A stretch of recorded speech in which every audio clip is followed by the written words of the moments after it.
नमस्कार मित्रांनो, इतिहासाचे पाने उलगडीत आज आपण पोचलो आहोत श्री भुलेश्वराच्या मंदिराला। 12व्या शतकात यादव राजवटी दरम्यान बांधलेले हे एक शैव मंदिर आहे। पुढे आदिलशाही राजवटी दरम्यान मुरार जगदेव या सरदाराने या मंदिराभोवती दौलतमंगल नावाचा एक किल्ला बांधल्याचे समजते। काही जुने बुरुज आणि तटबंदी आजही या किल्ल्याच्या अस्तित्वाची ग्वाही देतात। हे मंदिर पुणे सोलापूर महामार्गावरील यवत या गावापासून फक्त 8 किलोमीटरच्या अंतरावर वसलेले आहे। यवत गावापुढे थोडासा घाटमाथा चढल्यावरती आपल्याला दिसते ती भुलेश्वर मंदिराची कमान। या कमानीतून आत येताच भुलेश्वराचे भव्य आणि काहीसे वेगळे मंदिर नजरेस पडते। या मंदिराचे 2 ते 3 वेळा जीर्णोद्धार झाल्या कारणाने मंदिराचे मूळ स्वरूप आता बदललेले आहे। हे शिव मंदिर पूर्वाभिमुख असून मंदिरात प्रवेश करताना एक सुंदर उंबरठा आपल्या नजरेस पडतो। उंबरठा ओलांडून आत जाताच आपल्याला दिसतो तो मंदिराचा पहिला प्रवेशद्वार। हा प्रवेशद्वार सुंदर द्वारशाखा आणि गणेशपट्टीने नटलेला आहे। या मुख्य दरवाजावरती 5 द्वारशाखा कोरलेले आपल्याला दिसतात। गणेशपट्टीवरती गणपतीची सुंदर प्रतिमा विराजमान आहे।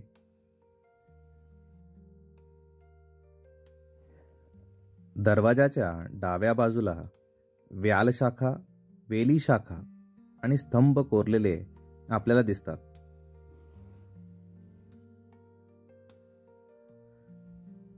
प्रवेशद्वारातून आत जाताच दृष्टीस पडतो तो मंडारक आणि 2 कीर्तिमुख।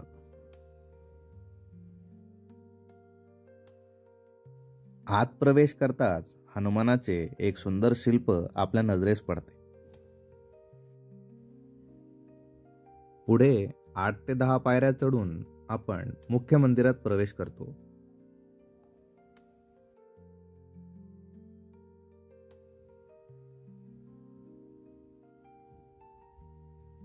हे मंदिर आतमध्ये असंख्य अशा सुंदर आणि अलौकिक शिल्पांनी नटलेले आहे।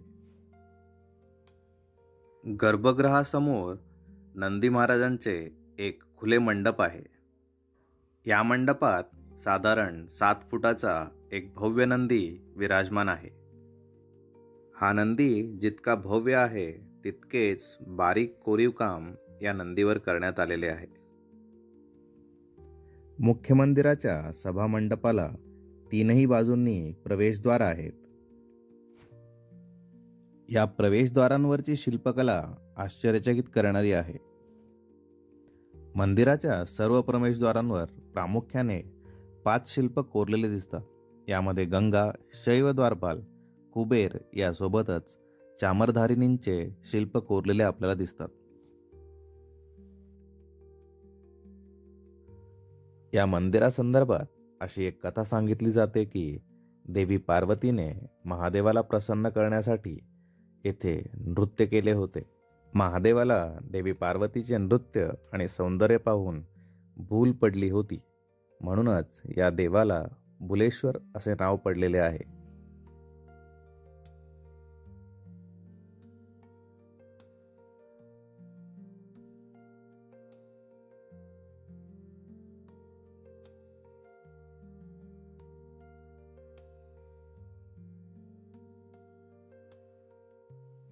गर्भगृहाच्या बाह्य भिंतीवरती सुरसुंदरींचे, अप्सरांचे, देवी देवतांचे तसेच वादकांचे सुंदर शिल्प कोरलेले आपल्याला दिसतात। 13व्या शतकात यादवांचे साम्राज्य संपुष्टात आल्यानंतर यवनांनी महाराष्ट्रातील मंदिरांचे खूप मोठ्या प्रमाणावर नासधूस केली।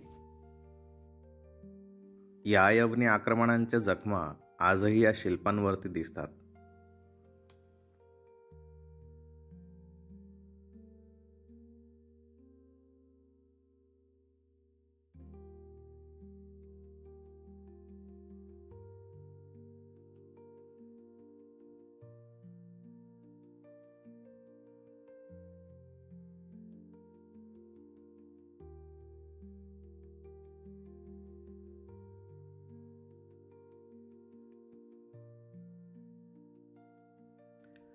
सभामंडपाच्या बाह्य भिंतीवरती रामायण आणि महाभारतातील प्रसंग खूप सुंदररित्या कोरलेले आहेत. या शिल्पामध्ये रामायणातील अयोध्याकांड आणि किष्किंधाकांडचे वर्णन केलेले आपल्याला दिसते. द्रौपदी स्वयंवर आणि पांडवांचा विवाह दर्शविणारे हे एक अत्यंत सुंदर शिल्प आहे. कुरुक्षेत्रातील युद्धाचे अचूक वर्णन आपल्याला पुढील शिल्पामध्ये दिसते. युधिष्ठिर आणि शल्याचं युद्ध, घटोत्कचने घातलेलं थैमान आणि कर्णवध हे सर्व प्रसंग या शिल्पात कोरलेले आहेत.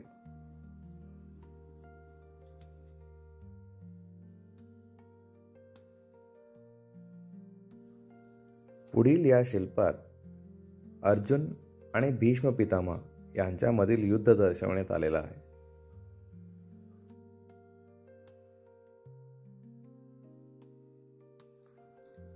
या शिल्पामध्ये शिखंडीचे रथ सुद्धा दाखवण्यात आलेले आहे.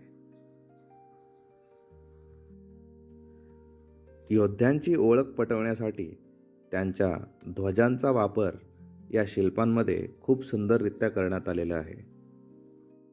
उदाहरणार्थ अर्जुनचे रथ दाखवण्यासाठी कपिध्वज किंवा हनुमानाचे ध्वज दर्शविण्यात आलेले आहे. या शिल्पाच्या शेवटी शरपंजरी पडलेले भीष्म पितामह आणि त्यांच्या भोवती पांडव यांचे शिल्प कोरलेले आहे. या मंदिराचे अजून एक विशेषता म्हणजे येथे असणारे सप्तमात्रकांचे शिल्प, ज्यामध्ये विनायकी, महेश्वरी, कौमारी, ब्राह्मणी, वैष्णवी, इंद्राणी असे शिल्प कोरलेले आहेत.